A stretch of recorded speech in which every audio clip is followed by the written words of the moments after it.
Hello दोस्तों, welcome to the Basu classes. दोस्तों, हम आज बात करेंगे जो सी टेट, यूपी टेट से एनसीईआरटी के जो ईवीएस के क्वेश्चन पूछे जाते हैं उनके बारे में। चलिए शुरू करते हैं। हम बात करेंगे जीव जंतु और एनिमल्स जो होते हैं उनके बारे में, उनसे रिलेटेड कौन किस प्रकार के क्वेश्चन बनते हैं उनके बारे में। चलिए शुरू करते हैं। जो हाथी जो होता है दोस्तों, हाथी एक वयस्क हाथी जो होता है वह एक दिन में लगभग 100 किलो से अधिक जो होते हैं पत्ते और झाड़ियाँ खा लेता है दोस्तों। और बात की जाए हाथी की नींद के बारे में दोस्तों, तो जो हाथी की नींद जो होती है ये बहुत कम सोते हैं। दिन में केवल 2 से 4 घंटे ही सोते हैं तथा हाथी का जो झुंड के बारे में बात करेंगे तो कि जो झुंड में केवल जो हथनियाँ और बच्चे होते हैं वह सबसे बच्चे ही होते हैं तथा जो सबसे बुजुर्ग हथनी होती है वह नेता होती है झुंड की दोस्तों। बात की जाए हाथी के बच्चे के बारे में तो नर हाथी जो होता है 14-15 साल की उम्र में जो होता है वह झुंड को छोड़ देता है दोस्तों। और जो हाथी का जो 3 महीने का बच्चे का वजन जो होता है वो लगभग 200 हो जाता है दोस्तों, 200 किलोग्राम दोस्तों। ठीक है, 2 कुंटल लगभग हो जाता है इसका वजन 3 महीने के बच्चे का। और जो हाथी के कान होते हैं वह दोस्तों हपा करने के काम, उनके बड़े बड़े कान होते हैं दोस्तों, तथा इन्हें कीचड़ और पानी में खेलना बहुत पसंद होता है दोस्तों। बात करते हैं दोस्तों स्लॉथ के बारे में। स्लॉथ जो है यह दुनिया का सबसे आलसी जानवर माना जाता है दोस्तों। ये भालू की तरह दिखता है, छोटे भालू की तरह का तथा ये 17 घंटे जो होता है पेड़ पर उल्टा लटक कर सोता है दोस्तों। बात की जाए स्लॉथ के जीवन के बारे में, यह 40 साल के जीवन में केवल 8 पेड़ों पर ही निवास बदलता रहता है दोस्तों, तथा ये पेड़ की पत्तियां और टहनियों को खाता रहता है दोस्तों। बात की जाए बाघ के बारे में तो दोस्तों अंधेरे में मनुष्यों से जो लगभग 6 गुना बेहतर देख सकता है बाघ दोस्तों, तथा इसकी जो मूंछें होती हैं ये शिकार की स्थिति पहली बात पता कर सकती हैं दोस्तों। बात की जाए तो ये स्थिति का पता कर सकती हैं दोस्तों। बात की जाए दहाड़ के बारे में तो इसकी जो दहाड़ होती है वह 3 किलोमीटर दूर तक सुनी जा सकती है दोस्तों, बाघ की दहाड़ जो होती है। और बात करेंगे हम लोग दोस्तों सांप के बारे में, तो भारत में केवल 4 प्रकार के जहरीले सांप पाए जाते हैं, जिसमें है नाग, करेत, दुबोया और अफाई दोस्तों। ठीक है, बात करेंगे सांप के दांत के बारे में तो दोस्तों इनके 2 खोखले जहर वाले दांत होते हैं, लेकिन वह शिकार को चबाता नहीं है दोस्तों। ये क्या करते हैं, जो शिकार होता है उसे सीधा निगल जाते हैं दोस्तों। बात करते हैं सांप के कान के बारे में तो बाहरी कान नहीं होते, यह ज़मीन पर जो कंपन होता है उसको महसूस करते हैं दोस्तों। और दोस्तों जो जो सांप के जो वो होते हैं जिसको बीन वगैरह बजाई जाती है, जिससे सांप इधर उधर हिलता डुलता है, तो वह किससे बनाई जाती है तो दोस्तों वह बनाई जाती है लौकी से दोस्तों। बात की जाए कालबेलिया जो होते हैं तो वह सांपों की एक प्रजाति है जो बीन की धुन पर सांपों को नचाती है। तो दोस्तों जो बीन होती है वह लौकी की बनाई जाती है। बात की जाए रेशम का कीड़े के बारे में तो यह अपनी मादा को उसकी गंध से कई किलोमीटर दूर से ही पहचान लेता है दोस्तों।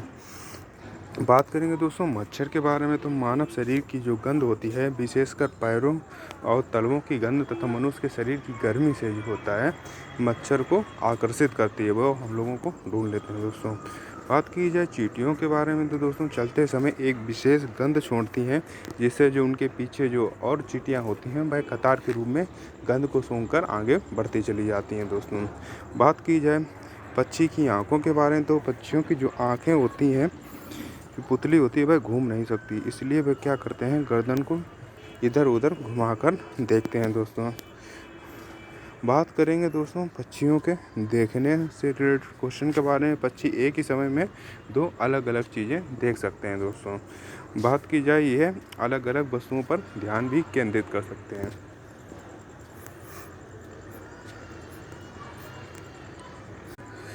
तो दोस्तों यह अलग अलग वस्तुओं पर एक ही समय में 2 अलग अलग वस्तुओं पर ध्यान केंद्रित कर सकते हैं पक्षी जो होते हैं।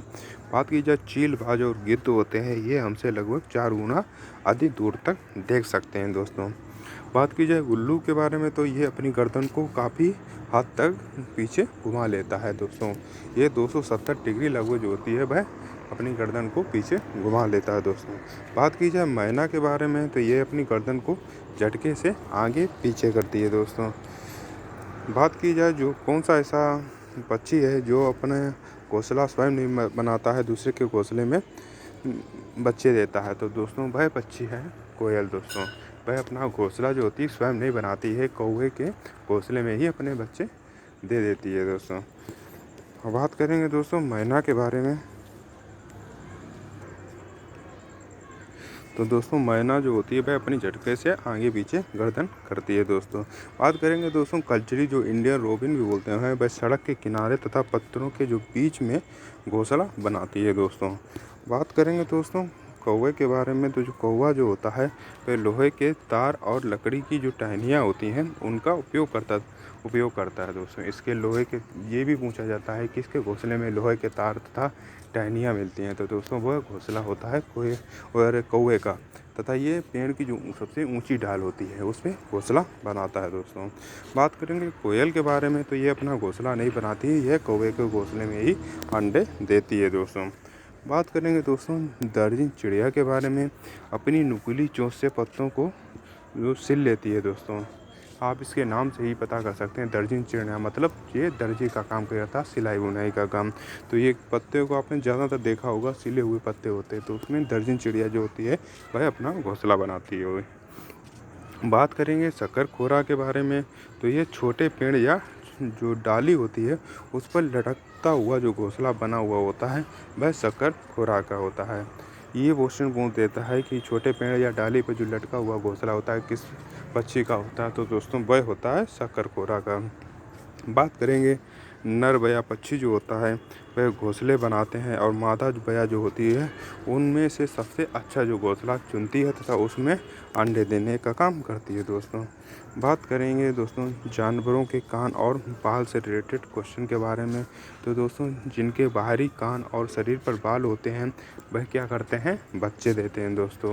और तथा जो अंडे देने वाले होते हैं उनके बाहरी कान नहीं होते और शरीर पर बाल नहीं होते हैं। तो दोस्तों वो क्या करते हैं, वे अंडे देते हैं। जैसे जितने भी पक्षी होते हैं उनके देखिए छिद्र पाए जाते हैं, उनके कान नहीं होते हैं तो वो अंडे देते हैं तथा जिनके कान होते हैं जैसे मनुष्य हुआ और भी जो गाय हुए, भैंस हुई, बकरी हुई, ये सब क्या बच्चे देते हैं दोस्तों।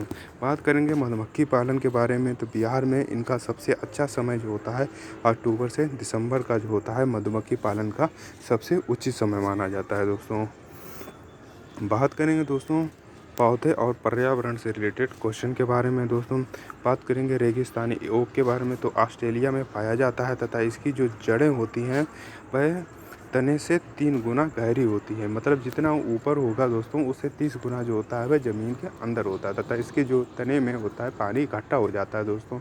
तो वहाँ के जो लोग थे तो उन जब कभी सूखा पड़ जाता तो वो है उसके तने में छिद्र करके पाइप डाल के पानी पी लिया करते थे दोस्तों। बात की जाए जो ओक की खासियत जो होती है, जब इलाके में पानी की कमी होती थी तो लोग इसके तने में पतला पाइप डालकर पानी निकालते थे दोस्तों। बात करेंगे दोस्तों खेजड़ी वृक्ष के बारे में। तो राजस्थान के जोधपुर में पाया जाता है दोस्तों खेजड़ी वृक्ष, ठीक है।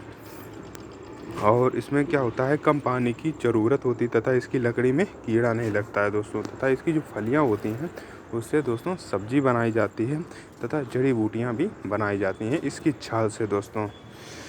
और बात करेंगे दोस्तों घटपर्णी जो पौधा है जिसको नेफंथिस बोलते हैं, ये कीट बच्ची पौधा है तथा ये मेंढक, चूहे और कीटों को फंसाकर क्या करता है, निगल जाता है दोस्तों।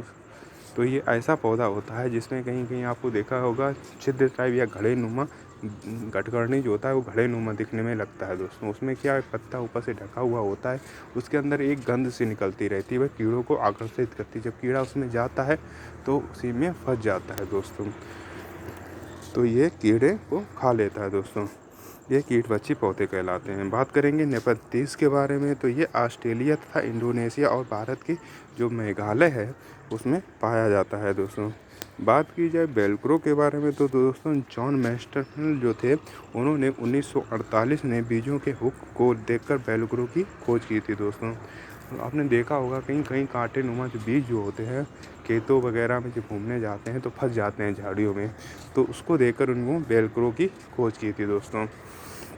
बात की जाए दोस्तों मिर्ची के बारे में। तो पुर्तगाली व्यापारी इसे दक्षिण अमेरिका से जो थे भारत लाए थे दोस्तों। बात की जाए दोस्तों टमाटर, आलू और हरी मिर्च के बारे में, ये सभी दक्षिण अमेरिका से आए हैं दोस्तों। टमाटर, आलू, हरी मिर्च जो है वह दक्षिण अमेरिका से आए हैं। तो बात करेंगे दोस्तों गोभी और मटर के बारे में, तो ये यूरोप से भारत आए हैं दोस्तों। बात करेंगे भिंडी और कॉफ़ी से बारे में, तो ये अफ्रीका से आए हैं दोस्तों। बात करेंगे सोयाबीन के बारे में, तो दोस्तों सोयाबीन जो है वह चीन से भारत आई है तथा चीन में सबसे पहले जो कागज़ का निर्माण हुआ था वह भी दोस्तों चीन में ही हुआ था। बात करेंगे दोस्तों बरगद के बारे में, तो बरगद जो है इसकी शाखाओं से निकलने वाली जो जड़ें होती हैं वास्तव में पेड़ को जो सहारा देने का काम करती हैं दोस्तों। बात करेंगे जड़ों के बारे में, तो जो पौधे को सहारा देती हैं जड़ें तथा जो जल व खनिज होती है उनका अवशोषण करती हैं। बात करेंगे दोस्तों फूलों की घाटी कहाँ स्थित है, तो उत्तराखंड के चमोली ज़िले में स्थित है फूलों की घाटी दोस्तों। बात करेंगे कचनार के फूल जो होते हैं, तो कचनार के फूल जो है उत्तर प्रदेश में इनकी सब्जी बनाई जाती है दोस्तों। बात की जाए केले के फूल के बारे में, तो केरल में इसकी सब्जी प्रसिद्ध है। जो केले के फूल होते हैं उनकी सब्जी केरल में प्रसिद्ध है दोस्तों। बात करें सहजन के फूल के बारे में, तो महाराष्ट्र में इनके पकौड़े बनाए जाते हैं सहजन के फूलों के। तथा सहजन के फूल के पकौड़े कहाँ बनते हैं, तो दोस्तों वह बनते हैं महाराष्ट्र में। बात करेंगे मधुबनी पेंटिंग के बारे में, तो दोस्तों बिहार का एक लोक कला रूप है दोस्तों मधुबनी पेंटिंग, जिसमें चावल के पाउडर होता है तथा प्राकृतिक जो रंग होते हैं फूलों वगैरह से ये उससे कलाकृतियाँ बनाई जाती हैं दोस्तों दीवारों पे और ज़मीन में। तो उसे मधुबनी पेंटिंग तथा वहाँ का जो ज़िला है मधुबनी वह फेमस है दोस्तों मधुबनी पेंटिंग के लिए। बात की जाए इत्र के बारे में, तो दोस्तों उत्तर प्रदेश का जो कन्नौज ज़िला है वह इत्र के लिए फेमस है। इसे इत्र की नगरी के नाम से भी जाना जाता है। तो दोस्तों ये हर्षवर्धन की राजधानी है दोस्तों कन्नौज। बात करेंगे झूम खेती के बारे में, तो दोस्तों मिजोरम में की जाने वाली जो खेती है उसको झूम खेती कहते हैं। इसका जो मुख्य सिद्धांत है वह दोस्तों है काटो और जलाओ। तो इसमें क्या होता है दोस्तों कहीं चीज़ झाड़ फूल वगैरह जम जाता है उसको ये लोग क्या करते हैं काट कर जला देते हैं तथा उसकी जो राख होती है उसको खाद के रूप में चारों तरफ फैला के उस पर खेती करते हैं। ठीक है, यह पद्धति जो होती है खेती करने की वह झूम खेती कहलाती है दोस्तों। अगर दोस्तों आपको ये वीडियो पसंद आए तो वीडियो को लाइक करें, चैनल को सब्सक्राइब करें तथा अपने दोस्तों को भी शेयर करें। धन्यवाद।